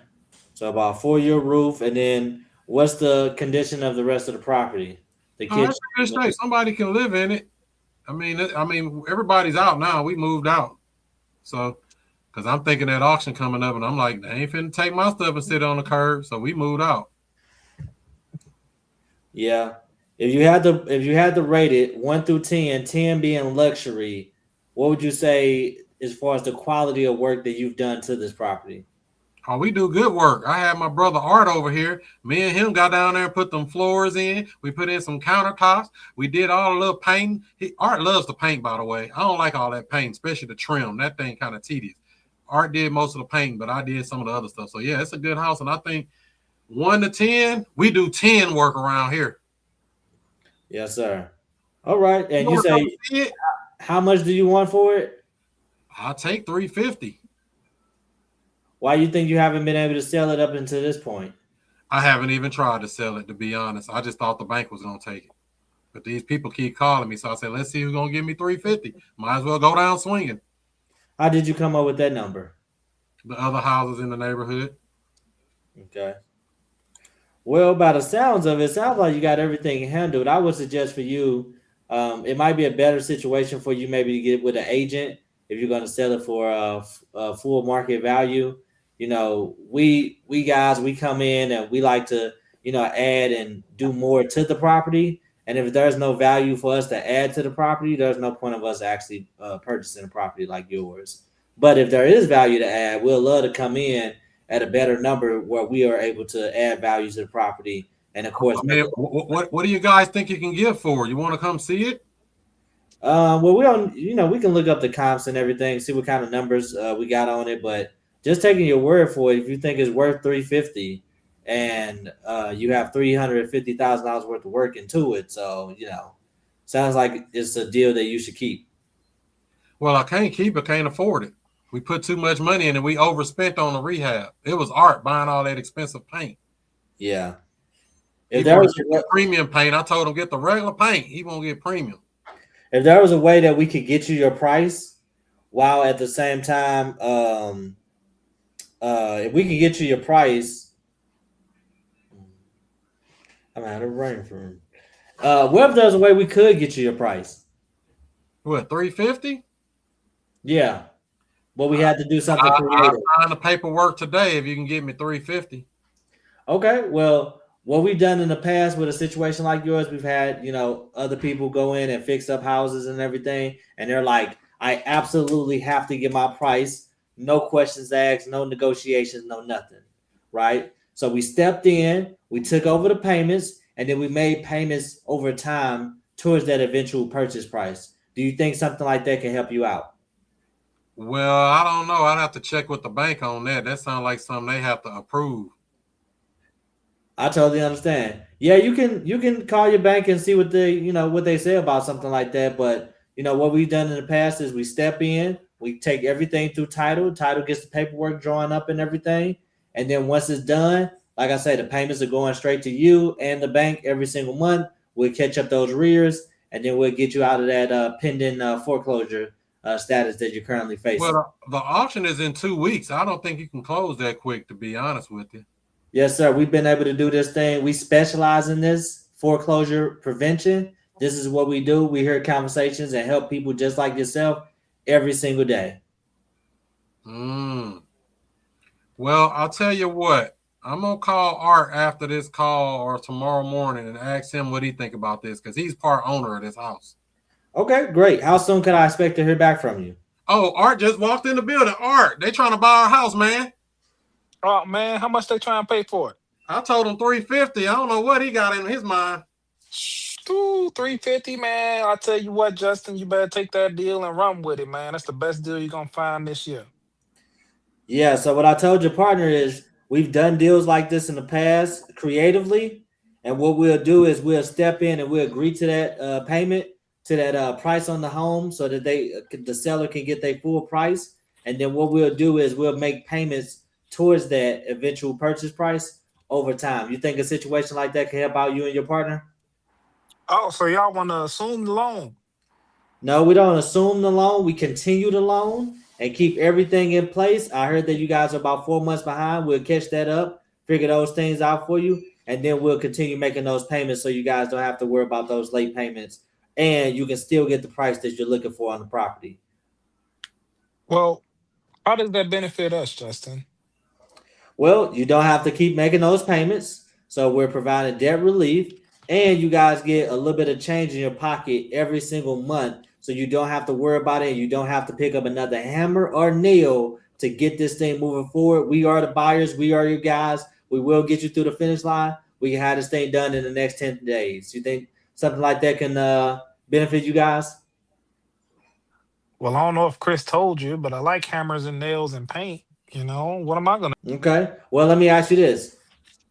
If what's the best price that you all will be able to do on a property if we want to just do a cash deal and get you guys out the way? I think this house could sell for $400,000. Just because you think it could sell for 400 wouldn't keep you from selling it lower than the 350, would it? Well, what's your offer? Well, I had to look up the comps and everything and see what we actually believe the property could sell for. Like your partner say, the houses in the area look like they could be selling for around 350. So, and that's perfect condition. So, and your partner just taking his word for it. He said the home is in perfect condition. So if we can't but I think you got to come see this one, Justin. I think you would really like this one, man. You come out and see this one. This one to sell more than those other ones. This one got, an extra room in the back. I got my cats up in there. I think you'll really like it, man. Okay. Would you guys be there? Would both of you guys be there for us to talk about this? Absolutely. When can you come out and see it? Yeah, let's do tomorrow. Does the morning or evening work better for you guys? No. Let's do the next day. Okay. Tuesday, does morning or evening work better for you? Chris, what you think? Well, I like the evening, but I got an appointment that evening, so we might have to move it to Wednesday. But you can meet him out at the house. I ain't got to go out there. You can show on the property, or you show properties all the time. No, I need both of y'all to be there so I can make sure I shake both of your hands. I don't know, man. This guy kind of sound kind of suspect. Art, what do you think? What's your company name? My name is Justin Holmes. I do this full time, 100%. I'm your guy. If you want to get to the finish line, I'm going to get it done. On a scale of 1 to 10, how much do you guys trust me? Well, what's your website? I can see you over a website. Yeah, I like that. If you send me your website and your company name, then we'll have a chance to look into you. And then, we can set up a date from there. We just want to know who we're dealing with, I totally understand. Yeah, because this is Big Mama house. We don't want to just give Big Mama house away for nothing, Art. Absolutely. Big Mama, she going to be rolling in her grave. I totally understand. That's why we do everything through title. What we can do is we can get the paperwork done here today, send it over to title, get this thing closed out in 10 days. Is there any reason that we wouldn't be able to move forward on that 350 number if everything is exactly how I said it was? Well, I think you need to come out here and look at it. This house, I think it's worth about $400,000. I think, you need to look at it and see what you got. I think you're going to like it when you get here. Okay, no problem at all. What time Wednesday would you both be ready to move this thing forward? Let's do in the morning. Okay. Yeah, that works for me. 10 a.m.? Yeah, 10 a.m. Right after the stories. Is there any reason we wouldn't be able to make the 10 a.m. appointment on Wednesday? Yeah, we still don't know who you are. Well, it sounds to me that you guys might want to keep the house. That's what it sounded like to me. No, we want to sell it for 400,000, Justin. Okay, you want to sell it for 400 grand. What I'll do is I'll look up the comps. I'll be ready to have you guys a formal offer based on the houses in the area. See if we're able to push and get something done. Will you be ready on Wednesday to have that conversation? Yeah, how about you send us the offer and then we'll review it, and then if we like it, we'll follow up with you from there. Okay, no problem at all. What's a good email for you? 123 cashflowlane@gmail.yahoo.net. Damn. Okay, I got you down. I'm gonna send over an offer to you tonight, and then after you guys review it, let's have another conversation, see how we can push this thing forward. Okay? Yeah, what you say your name was? Justin Holmes. Justin Is that Holmes. your I think real I heard of name? that guy.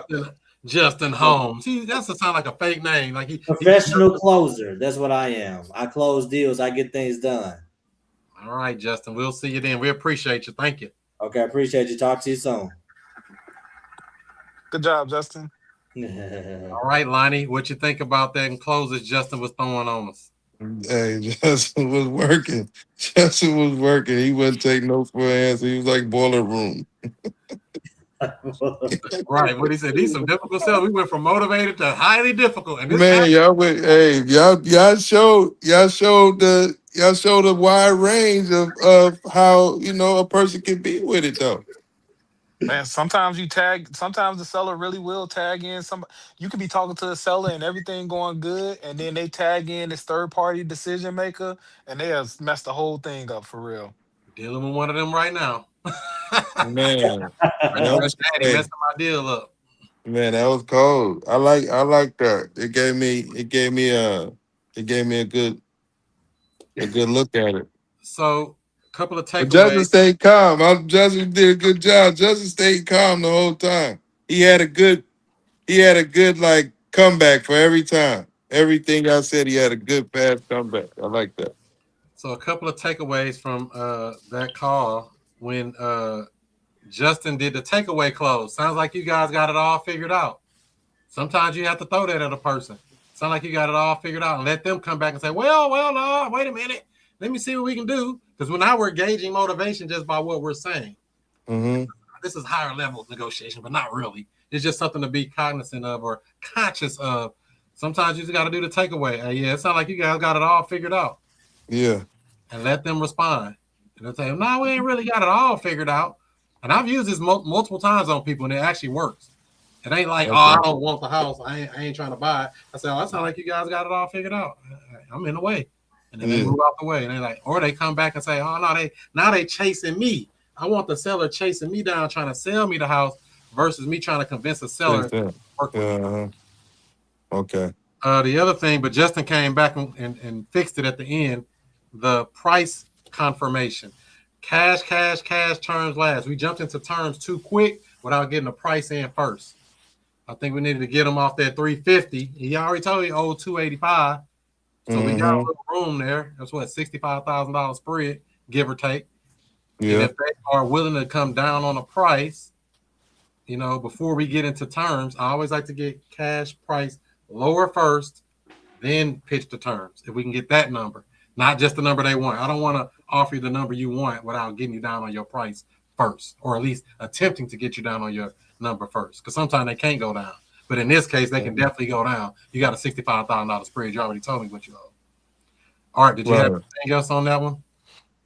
Yeah, I did. I was able to hear the whole call on that one. So I do got some notes from the beginning. So for Lonnie, couple things is at the beginning of the call, a couple times I noticed that you would ask like 3 or 4 questions at a time.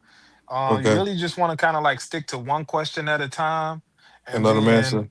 And just let them answer it. One thing you did do good is one of them times you hit them with like a few questions. At the end of one of those, you ended it with an open-end question. So you asked them like, what's this, what's that, or what's going on with it? And that's how you ended it. And then that's good because that opens up the opportunity for them to tell you whatever that's important for them about the property that they think you should know. And so that's a good way to go. When Chris told you that he wanted 285, it was 285 on a loan.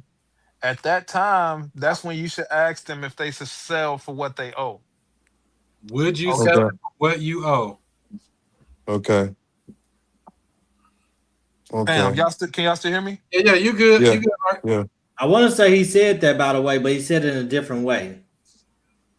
Right. So Yeah. when right after he telling you 285, shortly thereafter, that's a good chance to ask them that. And good thing about it is sometimes you're gonna catch some property for loan balance, and then other Mm-hmm. times it's just gonna be a really good anchor for you. So it's gonna bring Okay. the price way down already from what they thinking, because they know what you thinking, and that's a really good place to start negotiating from. Okay. And then last thing I got is you did a good job of tagging in a partner. You did really Yeah. good at that. Yeah. So. Okay. Appreciate it. And then just remember, on these calls, it's on the pre-foreclosures, it's a special niche. But in general, you're really just trying to get the same 4 pieces of information: timeline, condition, motivation, and price. Once you got that, then you're ready for the next step for real. Okay. Okay. Identify they want to sell, need to sell, thinking about selling. Get them 4 pillars and pass them off to a closer at that point. Okay. Until you get stronger with the close. Right. And I think you did a good job overall. I mean, but I would say be careful with that double and triple question asking. Practice asking one question and stop. Because just be like, stop. Ask the question, stop. Let it go. What's got you thinking about selling? How much you think you want to sell it for? Oh, wow. You got a partner on this deal? Whatever. Ask the question, stop. Put stop signs at the end of it. A question mark should pause you. Justin, what you got on this? I would say that, even with my call or whatever, you're not going to run into nobody that's going to do you like that. They started giving me stuff or whatever, because if you notice, they level of knowing what was going on started rising.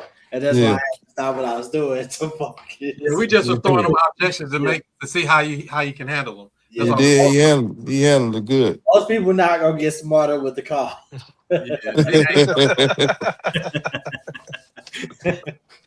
So been hung up. They not getting. You see, they start hitting me with stuff that they know. Most sellers have never heard any of this before. So this all new. They have a chance to think about it. That was good though. I popped up with a magical partner. Oh, Art, and he won't more than I ever thought I want. He won't 400. I was talking about 350. Art won't 400. And partners do this in real life. They come in with an unrealistic expectation. You got to close all decision makers and make it happen. And it's a lot going. See, it's a first of all, it's a foreclosure, 4 months behind on payments, and you got a partner. I've never seen it. Chris, you've never seen it before. So, but as far as your thing or whatever, just get comfortable with having the conversation. While you in your car, while you on the road and stuff, really go on Chris' YouTube channel and listen to him have conversations with sellers. Okay. That's all you gotta do. And then once you memorize the questions, now making those phone calls become easy. And that's why, me and Chris, we talk about all the time that this stuff is straight too easy. Okay. I got a lady literally just went on the contract. She's jumping for joy. She about to leave me a house full of stuff, and she's selling me her house for what she owe on it. And she's literally, I'm showing up doing inspections, walkthroughs, all kinds of stuff. She's like, "Yeah, Justin, I'm so happy you're coming." Like you can only get there if you've had the conversation. You know how to make people feel good. We ain't taking advantage of them. But we get into the crux of what they need, and then they're gonna be jumping for joy because you done helped them out. You done helped them out with the situation. So we doing walkthroughs in that lady house. I'm showing, random people like, who does that? And then set it up real nice for you. You can have this 2 sets of washers and dryers. You can have this. You can have this table, this living room set. I'm like, we going straight on Facebook Market with this stuff. No doubt. Get paid to take a deal. Man. That'll be my thing. My assignment to you is by next Sunday, spend just watch the video. 5, 6, 7 hours this week just listening to Chris. Okay. If you can't get over that hurdle, you're not gonna be able to do this. If you can't learn how to have the conversation You're not gonna be able to do this. Not in this fashion. You gotta do something else. You gotta do flips. You gotta get your credit. You know, you gotta do something different. But you can't do this unless you know how to have a conversation. The reason why most wholesalers suck is because they don't know how to have a conversation and bring a person, you know, to a reasonable price that it can actually get sold at. Yeah. That's it. Any other thoughts on that role play? Kelsey says it was a good role play session. I learned a few techniques. That's right. Tactics and techniques. Steel sharpens steel, but you can't get sharp hanging around butter knife people. No doubt. So yeah, you gotta, actually come with the skill set, understanding to ask the question and pause. And this is all stuff I had to learn too. We all do. And that's why we're identifying it while you're in training right now. So when you get back in the field and you're talking to somebody, hey, yeah, what are y'all planning on doing with the house? Let them tell you, I'd sell it if I had to. Oh, really? I mean, what would you think you would want to take for it if you were to sell it? Well, I'll just be glad to get from under it. I just don't sell it for what I owe or sell it for $300. I don't even need it. I just want to walk away. Like this house here. This house I just got under contract over here in Florissant. This lady walking away. Let me see if I can pull it up here. Walking away. Here we go again. Should I buy or say bye-bye? Should I buy or say bye-bye? Florissant edition on a nice little cul-de-sac. So if you don't belong, you won't be at this home. This garage is in the front, though. It's kind of different layout. Oh, we got more. I need that more right now. We got these other houses. With a few little items, nothing major. Nothing we can't handle. Look like an oversized garage there where you can put maybe a car and a motorcycle. A quick look around the side. Okay, fenced in. Good for those of you that got pets. You good.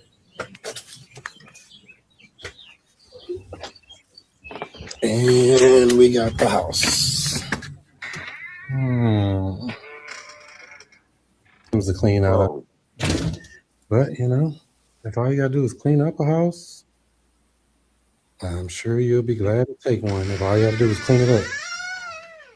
Got some clothes or something. We already cleaned off. Yeah, it's going to be sold as is. So that's a plus. The lights aren't on right now, so I can't really check it all out like I like to. I'll get that cut on tomorrow.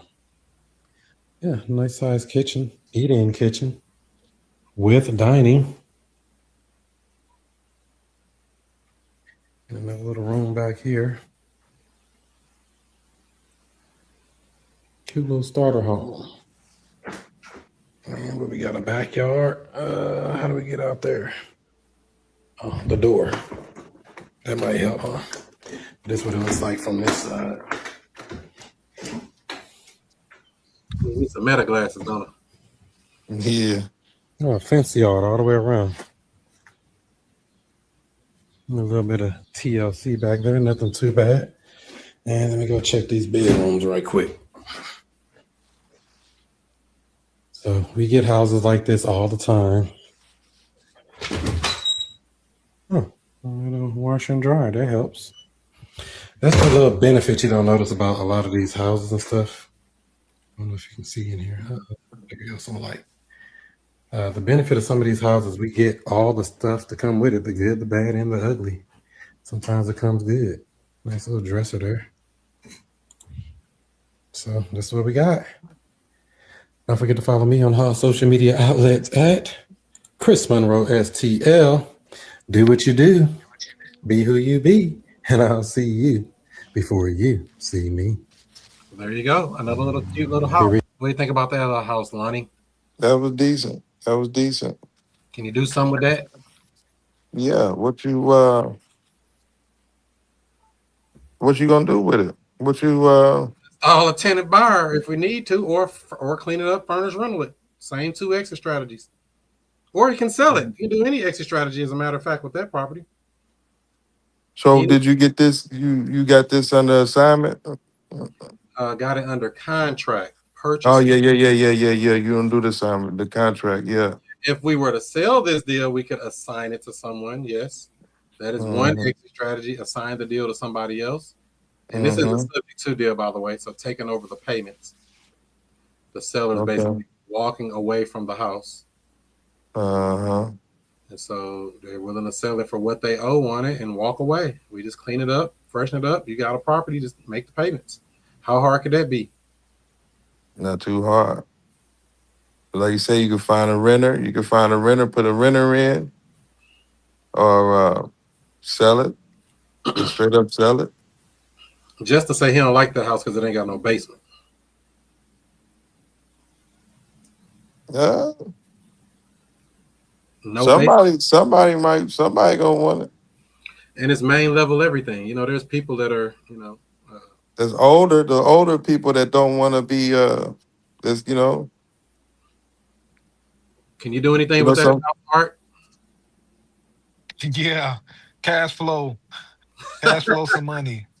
That's all you know, For huh? sure. Cash flow is all you know? It's the only thing that matters. Everything Gotta get else that cash made flow up. up. Yep, cool beans. So that's one of the deals. We got another deal over in Florissant. We got several deals we're working on. So I think it's like 3 deals under contract right now, something like that. So we're always putting that net out, trying to find another fish to catch, trying to help somebody else in real estate, whether they want to sell the house cash or they want to sell the house creatively, structure a deal to help them get out of a situation. Everybody's case is different. And everybody's thing isn't always about money. Always remember that. We thinking about money all the time, but they may not be. That's why it's so important to ask open questions and let them tell you. Let them tell what they're money's doing. important to me.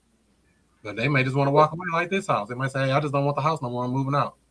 Yeah. We gotta do one of these, Chris, where we just talk about marketing. Put it on the calendar for next week. Just pure marketing, finding deals. Yeah. Be here for that for sure. Find My pen intended and my buyers. notepad. Finding tenant buyers. Yeah, well, that's a skill set as well. All of this stuff is skills. Marketing to pay the bills is a skill. But Lonnie, I have a question for you. Yes, sir. What have you learned today? Man, listen, I learned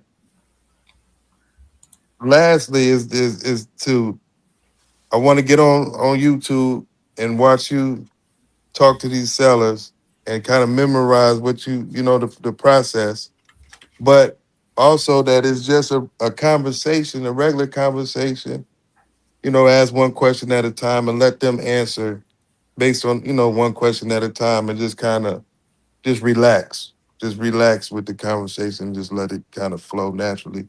But ask the question, one at a time and let the conversation build like that and unfold like that and see if we can come to a solution.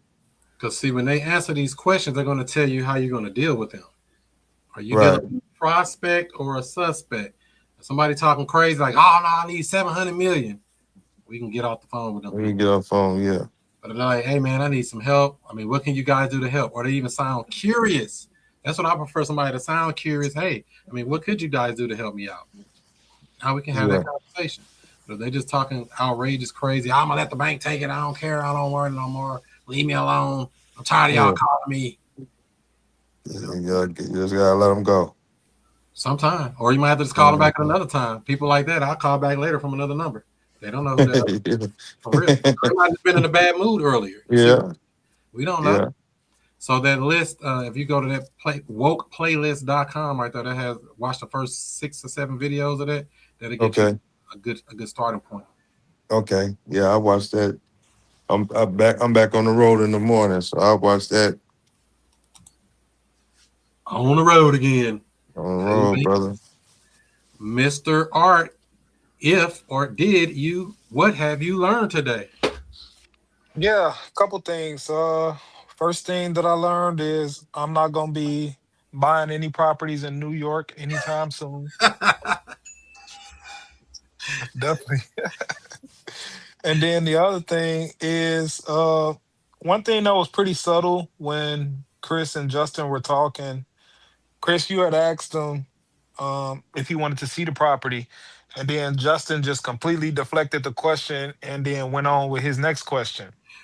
You know, that's a very, very subtle, but man, that's a good thing.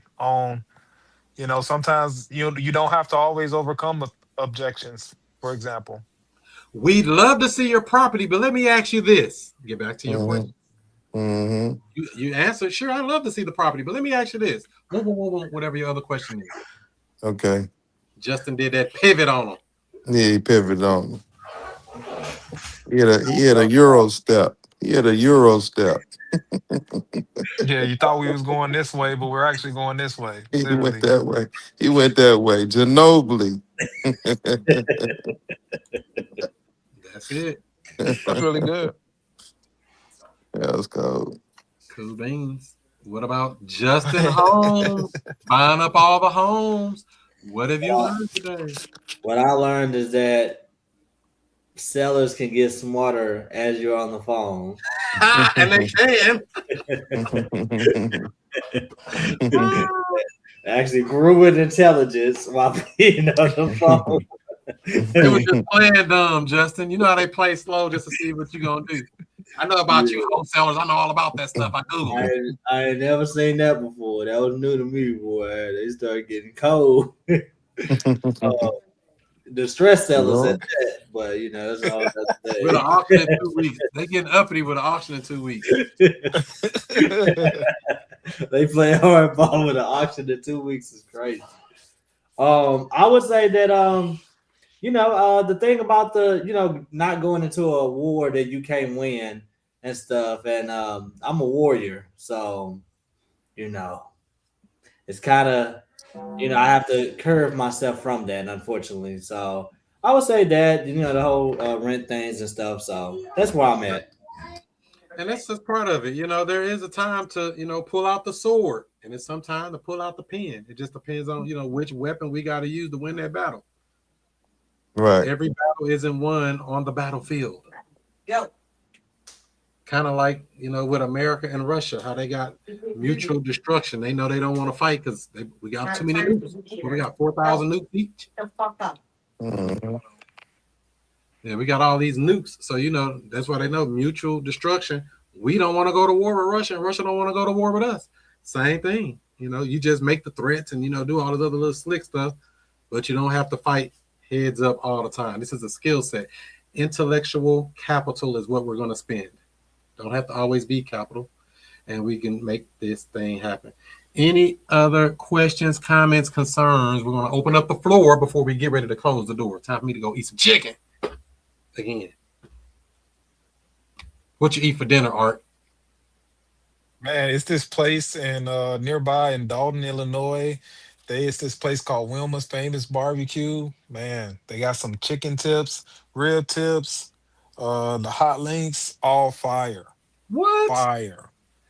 Dalton, Illinois, that's where that Tiffany Henyard was at, ain't it? I'm not sure. Yeah, that one that was doing that political stuff. But yeah, just to know about that. That's why he's smiling. He be knowing all about it. Any other questions, comments, concerns before we land this plane? Let me see if I got something else over here. We answered all those questions. Let's see here. Hopefully everybody got a little something out of it. But no matter how much we talk about real estate, it means nothing if you don't take action. Tomorrow morning, tomorrow afternoon, sometime soon, we have to reach out and let these people know we exist. We have to say, hey, we do real estate. We help people like you. What's the problem? How can we help? Very important. If we don't understand that, we'll never get a deal. Because somebody needs your help, right, Art? Yeah, somebody out there stressing and can't even sleep tonight because they don't know how they're going to deal with this house. It's not the whole market, but it's a very small percentage of the market that's stressed out right now. Yeah, and they say the foreclosure numbers have been raising. As a matter of fact, from what I've seen online, I was like, dang, it's going up. And it feels like it is. Because I'm like, man, we getting multiple getting added every day. Here in Yeah, Louis. like In my market, normally when I pull a list on PropWire for pre-foreclosures, it's normally like 4 to 450, 550, somewhere in that range. Mhm. And now it's up to like 750 out of nowhere. But we do got strikes going on in my area. Some huge BP strikes. Really, for the What gas? area you in, Art? What's that? What area are you in? I'm in Northwest Indiana, Oh, okay. like right outside of Chicago. You not too far from Gary. Yeah, I grew up in Gary Okay. and I live 15 minutes away. I got a couple properties out there. So Hammond, where you at? Hammond is not too far from you. Yeah, Hammond is right over here too. I got a property over there too. I got some cousins over in Hammond. Art be playing Monopoly in real life. Man, Art is that guy. No, Chris is the guy, and I'm just trying to be like Chris, man. I even took his slogan from his Facebook and I put it on mine. I'm like, that's just too cold, man. Oh, which one? Playing Monopoly in real life and winning. Oh, yeah. That was too cold, man. Playing Monopoly in real life and winning. I buy houses for cash. No doubt. No, that you Chris is that guy for real. Man, that's why, man. Hey, Chris been ever since I first met Chris, he always been like a happy, positive guy, you know, He and is. He's helpful. super, And super, helpful. super helpful, super positive. But when it comes to creative finance, Chris is that guy, bro. Man, Chris got the energy for it. Like Chris got the energy for it. I'm like, Chris, I gotta follow you around. Even, these accountability like classes every week, or you know what I mean a lot to me. Yeah, Sometimes I and pop on late. You know what I mean? But I hate to miss them just because I'm like, man, the man took his time out to send me the link. I gotta, you know what I mean? I don't want to, yeah, you gotta you keep know what I showing mean? up to get the strategies, man. Got Yeah, to get these yeah, strategies and then just go put them in the real world, man. It's out here for real. man. It's all about the All, strategies.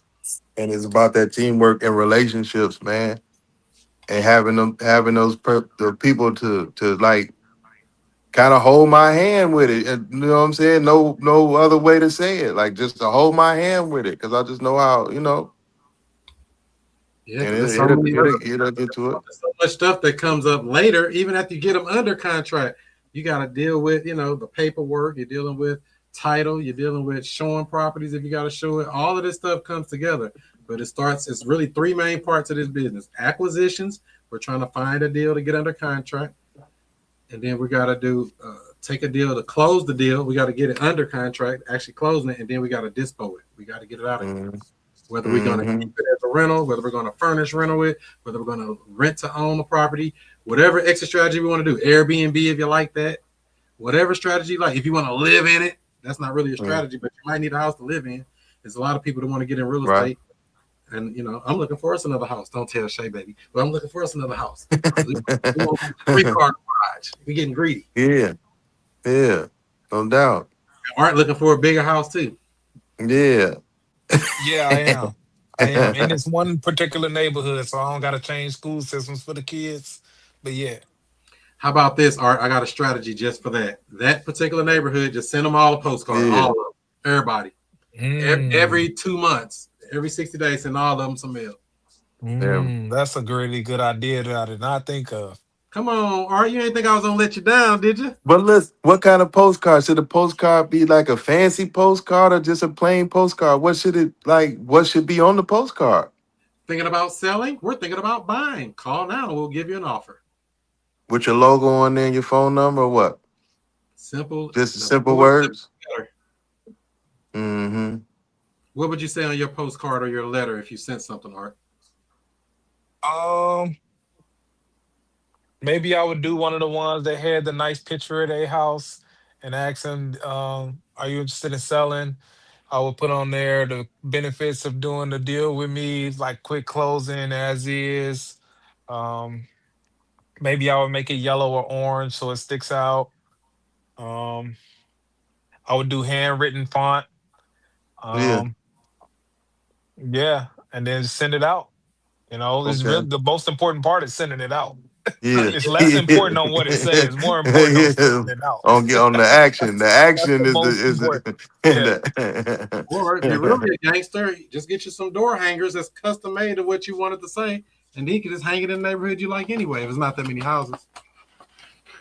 I don't know how many it is in that little neighborhood you like, but yeah, in the subdivision it might be 50 houses, 60 houses. Boom. Hanging up. Get your steps Hanging in. on the door. Yeah. Cool beans. Any other questions, comments, concerns before we land, Lonnie? No, sir. Man, I'm whatever I think of, I'll just write it down and be ready for next week. That's what we got. I appreciate you all coming in. Everybody, don't forget to give this video a thumbs up, give it a like, give it a share. We'll be back next Sunday. Yes, sir. For the weekly accountability with the Future Cash Flow Club. So with all that being said, do what you do, be who you be, and I'll see you before you see me. So I want to get into real estate, but don't know where to start. Well, what I would say is to join the Future Cash Flow Club. It's a community of investors where we talk about wholesaling, we talk about creative deal structuring, buying houses subject to, all of the creative stuff that everybody's talking about. You don't need a real estate license or any of that. Wow, where do I sign up? Well, I would say go to futurecashflowclub.com. That's futurecashflowclub.com. You can even get a free trial. Try it out today. So yes, I basically just wanted to remind everybody exactly how the Future Cash Flow Club works, because I've been getting a lot of messages like, what is that about? How does it work? It's basically a group. So you see how I do these live seller calls, things like that. You get to get all the replays for all of those. You actually can get the paperwork, purchase agreements, assignment agreements, cancellation agreements, addendums, all of that stuff that you need if you sign up for the elite package at futurecashflowclub.com. Or if easier, it's probably you can just go check it out for a free trial. Lots of goodies in there, behind the scenes stuff, actual help with your deals. If you want to communicate, say, hey, I'm stuck on a deal, I need some help, I'm looking for lenders, I'm looking for whatever, I'm a resource for you. So all you have to do is be part of the club. futurecashflowclub.com. Check it out.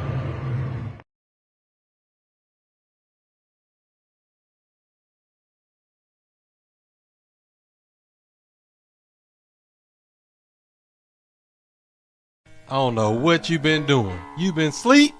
Let me wake you up with something. Straight up. Yeah. Allow me to reintroduce myself. I'm Chris Monroe. R to the O-E. I flip houses, rent cars, and make money. You know I'm not no motherfucker dummy. This how we